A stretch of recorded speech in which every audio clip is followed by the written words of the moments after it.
Bonsoir à tous et bienvenue à votre rendez-vous de 19h sur la télévision du Burkina. Voici les titres. C'est parti depuis hier pour la session 2016 du baccalauréat. Plus de 70 000 candidats sur tout le territoire national vont ainsi à la conquête du parchemin qui ouvre la voie vers l'université.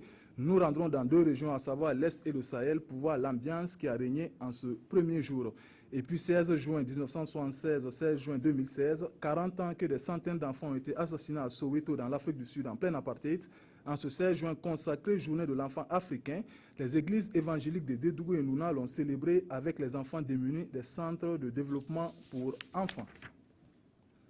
Comme partout ailleurs sur le territoire national, le baccalauréat session 2016 a débuté donc hier dans la région de l'Est. Environ 3000 candidats. 3000, c'est le nombre de candidats qui prennent part justement à cette session.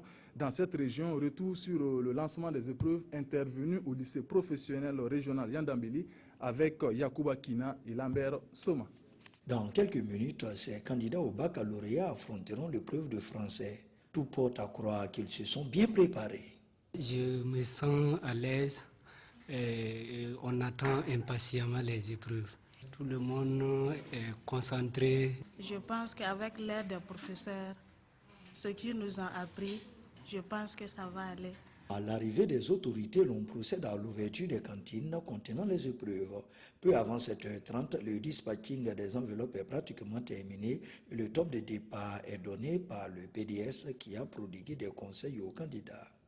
J'ai eu à leur dire c'est de rester serein et de traiter les sujets vraiment dans la patience. S'ils prennent vraiment leur temps, ils arriveront quand même à faire certainement un bon résultat. Selon le directeur régional des enseignements secondaires, tout se déroule bien. Une ambiance sereine, tranquille. Pour le moment, aucun problème.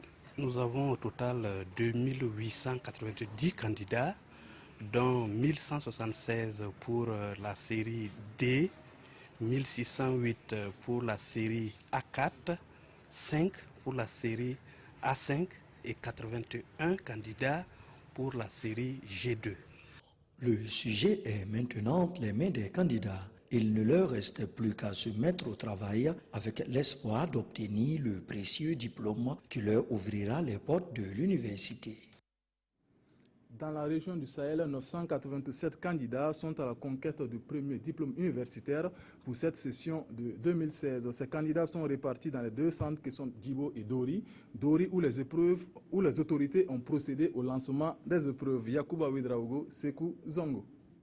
Faites comme vous faites en classe. Chaque fois, ce sont des devoirs.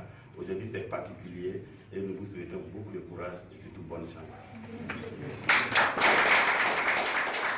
Sujet de philosophie pour les uns et de français pour les autres. C'est ainsi qu'a débuté l'examen du baccalauréat session 2016 dans la région du Sahel. Dans la région du Sahel, nous avons exactement 987 candidats et repartis en deux centres de composition. Et le lycée provincial de Kibo, le lycée provincial de Doré. Les autorités régionales ont tenu au cours de ce lancement officiel à encourager et à interpeller les candidats au baccalauréat.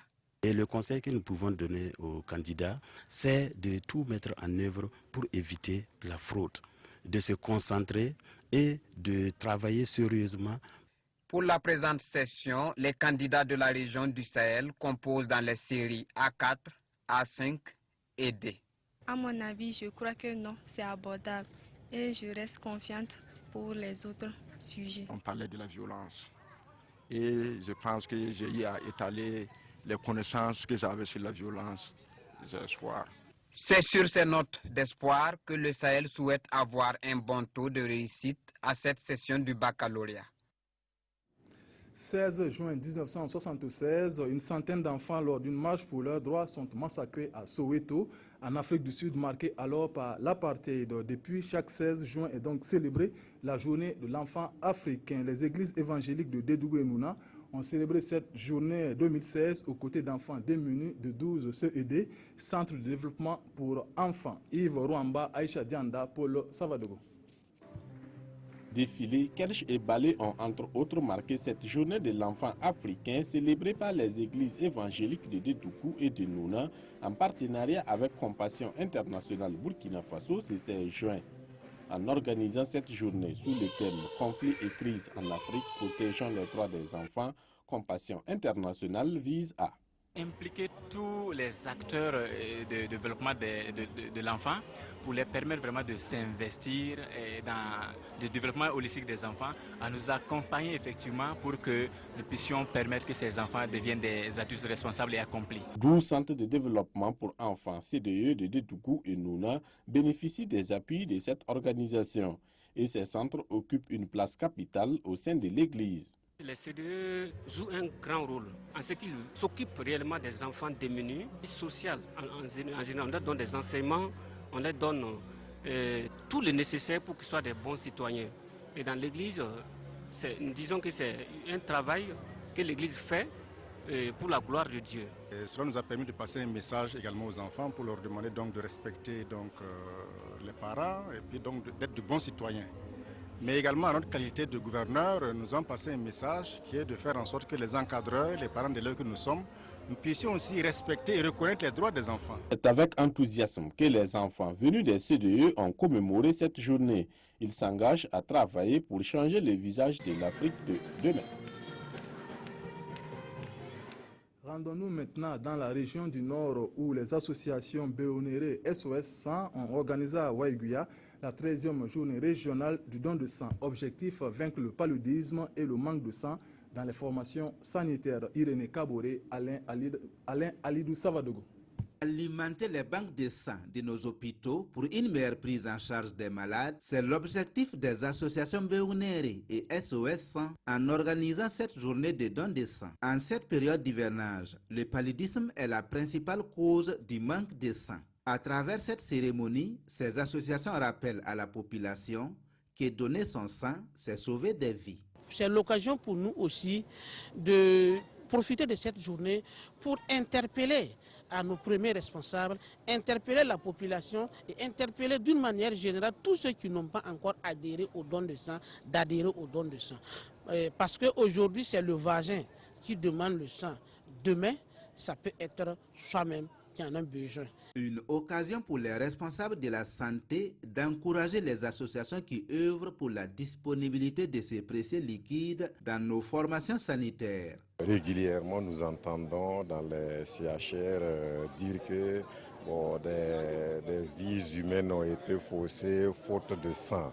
Donc, voir des associations et des ONG se mobiliser pour appuyer le gouvernement dans la collecte du sang et disponibiliser ces liquides précieux pour sauver des vies humaines est très important pour nous. Cette 13e journée régionale des dons de sang est placée sous le thème « Le sang, un lien universel » et elle s'est tenue dans le cadre de la célébration de la Journée mondiale des dons de sang qui a lieu chaque 14 juin.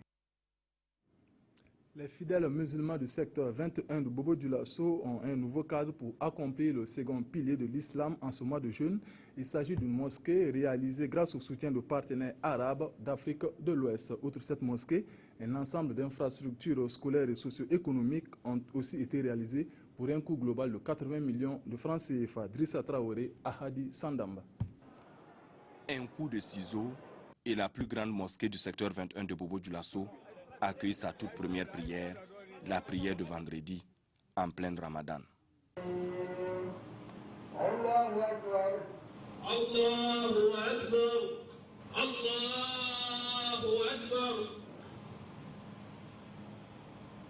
Cette mosquée arrive à point nommé car l'ancienne était devenue très étroite et surtout dans un état de délabrement total. Et aujourd'hui, c'est un joyau complet qui est mis à la disposition des fidèles musulmans. Un joyau qui s'inscrit dans la nouvelle vision de la communauté musulmane. Nous venons avec une nouvelle vision sur la construction d'une mosquée.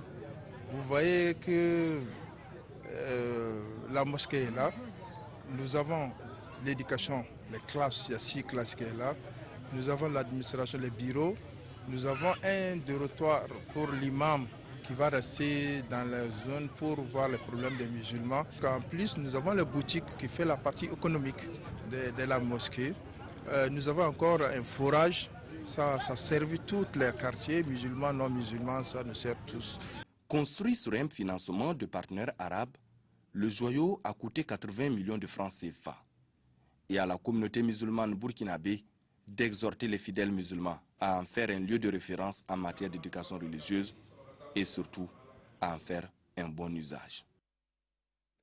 Le service de production de Radio Burkina vient de lancer la deuxième saison de l'émission Vacances Fever, une émission d'1h30 qui a pour objectif de permettre aux jeunes de se divertir et surtout de s'instruire pendant ces vacances. En plus des 2 numéros de Ouagadougou, d'autres enregistrements sont prévus dans les villes de Dori, Dédougou et Fada. Reportage Adama Guiti, Yolande Lompo. Ici, l'on se divertit. L'occasion est également donnée aux vacanciers d'aller à la découverte d'un métier, de côtoyer des artistes ou de parler de TIC et culture. Nous savons tous aujourd'hui quel est l'effet des TIC, en tout cas sur cette jeunesse-là, qui s'adonne à longueur de journée, même au cours de l'année scolaire. Alors à cette occasion, nous essayons de leur montrer les bienfaits et les méfaits de ces TIC à longueur de journée, également associés à la culture, parce que ce sont les vacances, l'occasion pour ces jeunes-là de découvrir beaucoup de valeurs culturelles cachées, notamment à travers les invités qui viennent à l'émission. Nous sommes à l'émission Vacances Fever. Entendez par là la fièvre des vacances. Une émission du service des productions de Radio Burkina.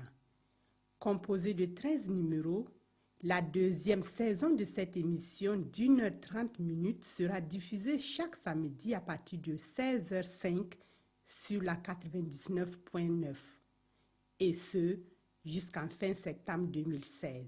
Vous avez vu le monde qu'il y a ici. Dans cette émission, vous avez plusieurs rubriques qui sont l'invité principal, qui a une personnalité, une sorte de modèle qui, à travers ses paroles, apprend beaucoup de choses aux jeunes.